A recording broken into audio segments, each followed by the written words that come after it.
Yeni bir videodan da herkese merhaba. Ben Sefa Kandemir. Yeni Kia EV3. Tasarımcısının Türk olmasından ve gerçekten heybetli olmasından dolayı gönlümüzün ona bir alışık olduğu Kia EV9'un küçük kardeşi EV3, en az EV9 kadar yakışıklı tasarımı ve biraz daha şehir içine uygun boyutlarıyla öne çıkmayı başarıyor. Şunu da fark ediyorum dostlar, son zamanlarda Kia biraz daha böyle gündelik hayatı kolaylaştıran otomobil özellikleriyle de ön plana çıkmış durumda. Hani o eskiden hatırladığımız dümdüz arabalar üreten Kia'dan şimdi çok farklı yerlere gelen bir Kia'yı görüyoruz. Bu da otomobil dünyası için güzel bir adım. Peki neredeyse ürün gamını elektrikli otomobillerden oluşturmaya başlayan Kia'nın EV3 modeli EV9 kadar kullanışlı ve etkileyici mi? Bunun da detaylarını yine kendi tarzımızda en anlaşılır şekilde öğrenmeye başlayalım.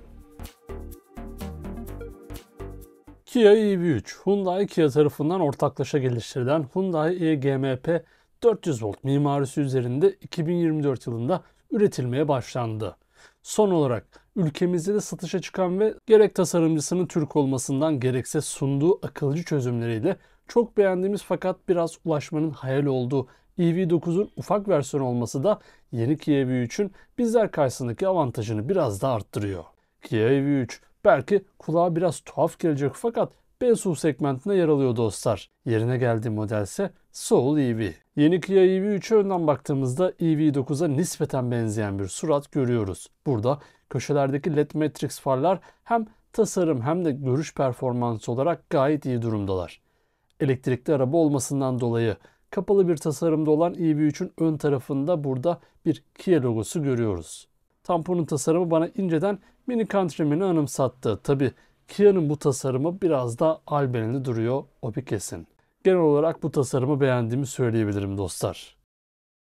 Yeni Kia EV3'ün profil tasarımı bugüne kadar görmeye alıştığımız Kia modellerine pek de benzemiyor. Burada hem araziye biraz göz kırpıp hem de daha güçlü bir duruş kazanmasına neden olan teker üstü plastik dodikleri tasarımı fazlasıyla hareketlendirmiş. Jantlar benim çok dikkatimi çekti.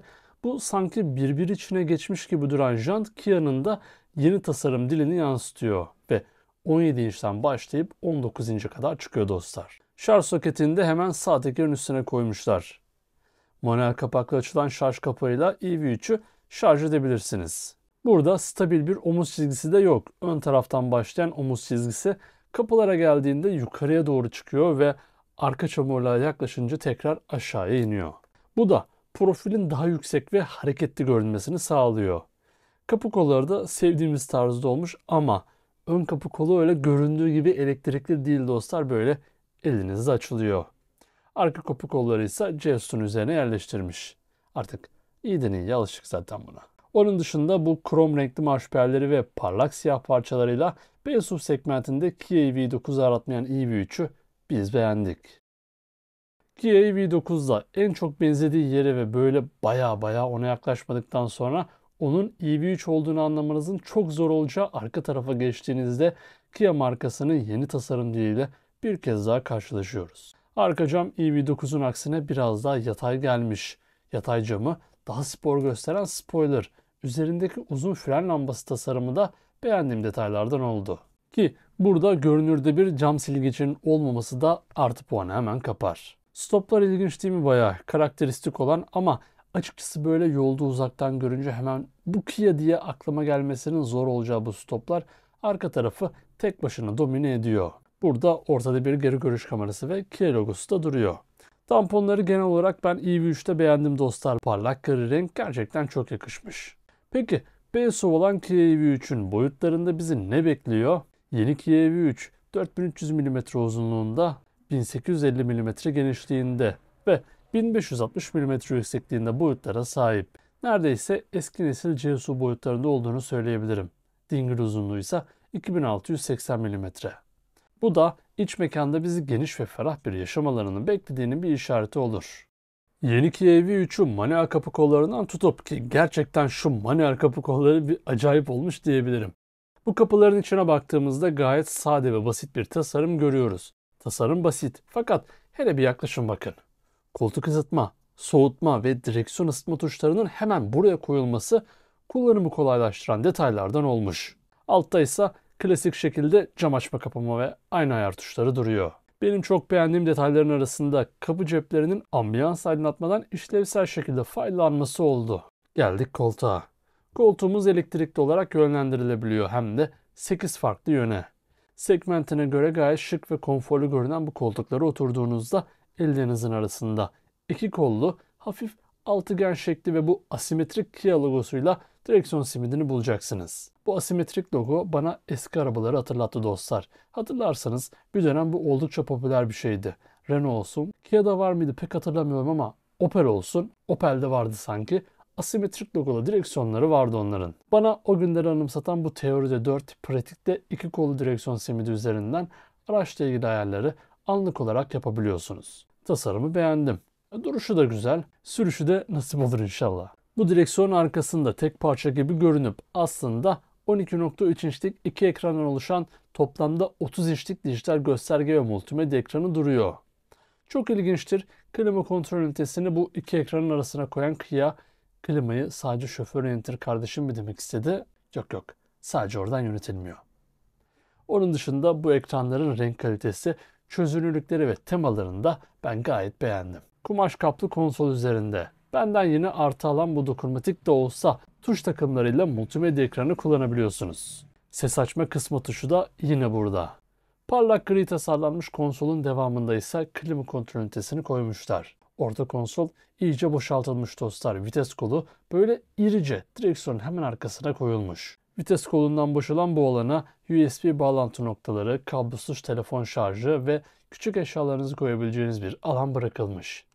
Devamında ise bardaklıklar duruyor da bardaklığın burada konumlanması kullanım sırasında ne kadar konforlu olur bunu da merak ediyorum. Onun dışında kol dayamı üzerinde kızaklı şekilde ayarlanabilen ve üzerinde ayna, otomatik park, auto hold gibi tuşların bulunduğu bir panel duruyor.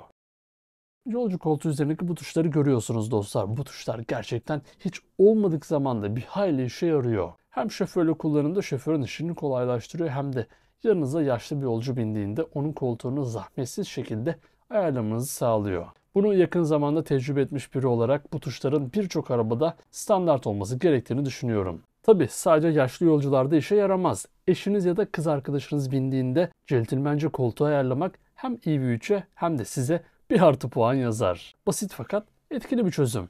Onun dışında konsol üzerinde başka herhangi bir dikkat edilmesi gereken bir şey bulunmuyor. Arka koltuklar olmadan olur mu? Bu kol da neymiş böyle? Vay, tek harekette koltuk yatıyor. Bak, bu da güzel bir özellik. Kolun konumu da çok mantıklı. Yeni EV3'te sanki bu zamana kadar üretilen arabalardan ders çıkarılmış gibi detaylar var. Burada tek tuşla otomatik şekilde açılan arka camlara da bir artı puanı yapıştıralım. Arka tarafta gayet geniş diz ve yüksek baş mesafesi bulunuyor. Bu konuda bir sorun yaşamazsınız ama beni aşırı şaşırtan bir şey oldu. Orta konsol üzerinde sadece havalandırma çıkışları ve ufak bir saklama gözü koyulmuş. Şarj soketleri yine aşırı mantıklı şekilde koltukların arkalarına yerleştirilmiş. İşte bu ufak detaylar yeni Kia EV3'ün hanesine boldan artı puanları eklemeye devam ediyor. Onun dışında kol dayama içinde bardaklıklar mevcut. Yeni Kia EV3'ün bagajının içinde ise 460 litre hacminde bir alan ve akıllı çözümlere sahip olacaksınız. GSR-X standartlarıyla birlikte artık Avrupa'da satılacak tüm otomobillerde eskiden opsiyon olan özellikler standart olmak zorunda. Bunu hepimiz biliyoruz. Yeni Kia EV3 platformunun da getirdiği güvenlik özelliklerinden nasibini almakla birlikte ADAS sürücü asistanlarına sahip. Bu ADAS güvenlik asistanları içerisinde EDTVC yani elektrikli dinamik tork kontrolü yeni EV3'ün öne çıkan özellikleri arasında bulunuyor. Elektrikli arabaların sonsuz torku onları ilk defa kullanacaklar için bazı anlarda fazla güçlü gelebilir. Bunu elektronik şekilde kontrol ederek sürüşü daha kolay ve pürüzsüz hale getiren yeni EV3 buna ek olarak önden çarpışma önleyici, şeritte kalma asistanı, uzun yol sürüş asistanı, geri park çarpışma asistanı gibi hem günlük hayatı kolaylaştıran hem de sürüşleri biraz daha güvenli hale getiren özelliklere sahip. Bu özellikler ilk defa kullanan kimselere anlık olarak zor ya da alışılmışın dışında gelse de güvenliği sağladığını hissedip özelliklere adapte olunca gerçekten rahat ve konforlu hissettiriyor. Yeni Kia EV3'te iki farklı hacimde batarya ve iki farklı menzil seçeneği sunuluyor. Giriş seviyesinde 58.3 kWh hacminde olan batarya üst seviyede 81.4 kWh olarak satın alınabiliyor. Buna karşın motor gücü 150 kW yani 201 beygir olup torkumuz 283 Nm. Bu hangi seçeneği satın alırsanız alın değişmiyor dostlar. Yeni Kia EV3 sıfırdan 100'e 7.5 saniyede hızlanırken maksimum 170 km/saat hıza çıkabiliyor. Tanıtım esnasında sadece daha büyük batarya hacmine sahip olan uzun menzilli versiyonunun menzil verisi paylaşılan Kia EV3 600 kilometreye kadar menzil vaat ediyor. Fazlasıyla iddialı. %10'dan %80'e şarj süresi ise 31 dakika. Ayrıca iPedal teknolojisi sayesinde ayağınızı gazdan çektiğinizde akıcı bir fren yapılırken aynı zamanda rejeneratif şarj işlemi de gerçekleşiyor. 600 kilometre menzili bulur mu bulmaz mı? Burası muallak. Ben pek bulacağını sanmıyorum fakat limitin 600'den verilmesi en azından 400-450 kilometre menzili garantiliyor demektir. Burada benim en çok merak ettiğim diğer şey ise fiyat elbette dostlar. Yeni Kia EV3'ün resmi fiyatı henüz açıklanmadı fakat ortalama 30-35 bin dolar arasında bir fiyatta satışa çıkması bekleniyor. Siz ne dersiniz? Yeni Kia EV3 Türkiye'de kaç bin liradan satışa çıkar? Yeni Kia EV3'e dair baştan sona bilmeniz gereken her şey bu şekildeydi. Ben EV3'ü en az EV9 kadar beğendiğimi söyleyebilirim. Elbette burada en önemli kriterlerden bir tanesi de fiyat. Fiyatı da açıklandığında yine ondan da ilk haberdar olacak olan sizsiniz. Fiyat konusunda sizin bir tahmininiz var mı? Bunu da yorumlar kısmında bekliyorum. Yeni Kia EV3 hakkındaki düşüncelerinizi de yorumlar kısmında birlikte tartışabiliriz. Ayrıca sonraki videolardan anında haberdar olabilmek için kanalımıza abone olmayı, videoyu beğenmeyi ve sevdiklerinizle paylaşmayı unutmayın. Bir sonraki videoda görüşmek üzere. Kendinize iyi bakın. Sağlıcakla kalın.